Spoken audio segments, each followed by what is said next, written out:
Dabangg Delhi versus Haryana Steelers. ఈ match ఎవరు చూడకపోతే చాలా మిస్ అయినట్టే అవుతుంది. దబాంగ్ ఢిల్లీ ఎందుకనే టేబుల్ టాపర్స్ ఉన్నారో ఈ మ్యాచ్ చూస్తే తెలుస్తుంది. మెయిన్లీ దబాంగ్ ఢిల్లీ ఎక్కడ కూడా ఓడిపోయే స్టేజ్ లాగా కనిపించలేదు. అవతల టీం హర్యానా స్టీలర్స్ ఒక పాయింట్ తెస్తుంది, అవతల టీం కూడా దబాంగ్ ఢిల్లీ ఈక్వల్గా పాయింట్స్ చేస్తూ రెండు టీంలు సమానంగా ఆడుతుంది. టై బ్రేకర్ వచ్చింది. మెయిన్లీ టై బ్రేకర్లు వచ్చేసి ఢిల్లీ గెలిచింది.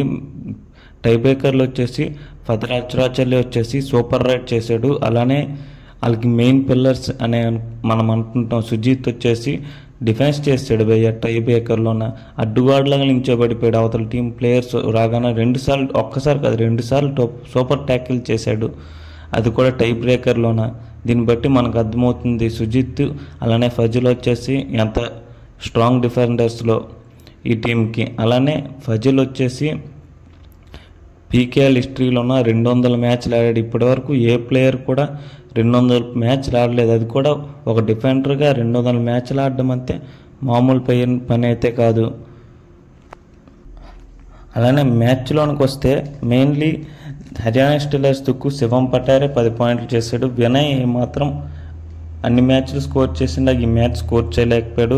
అవతల టీంలో అసూ మాలిక్ని బెంచ్ పైన పెట్టేశారు. ఎందుకంటే వాళ్ళు మంచి ప్లాన్ వేసుకొని వచ్చి అసూ మాలిక్ని ట్యాక్ చేయడంతో చూసి కోచ్ వచ్చేసి నువ్వు బయట పెట్టాడు. దీంతో మెయిన్లీ నీరజ్ అండ్ సౌరవ్, అజింక్య పవార్ వచ్చేసి మెయిన్లీ అజింక్య పవార్ భయ్య ఏమున్నాడు భయ్య, అతనైతే సూపర్ రైడ్ ఒకటి చేశాడు. అవతల టీం ఒక్కసారి షాక్ అయ్యారు, ఎలాగో అయ్యా ఈ పాయింట్ వచ్చిందనేసి.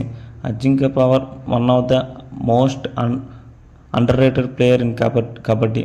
అతను వచ్చేసి పాయింట్స్ చేస్తుంటాడు, ట్యాకిల్స్ చేస్తుంటాడు, మంచి ఆల్రౌండర్ మనందరికి తెలిసినట్టేనే.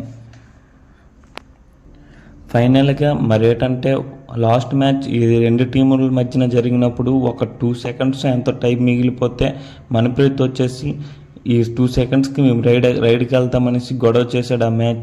ఆ మ్యాచ్ అంపైర్స్ ఒప్పుకోకపోవడం వలన హ్యాండ్ షేక్ కూడా చేయలేదు. మనం ఒక వీడియో చేసాం, ఆ వీడియో చూడండి కావాలంటే.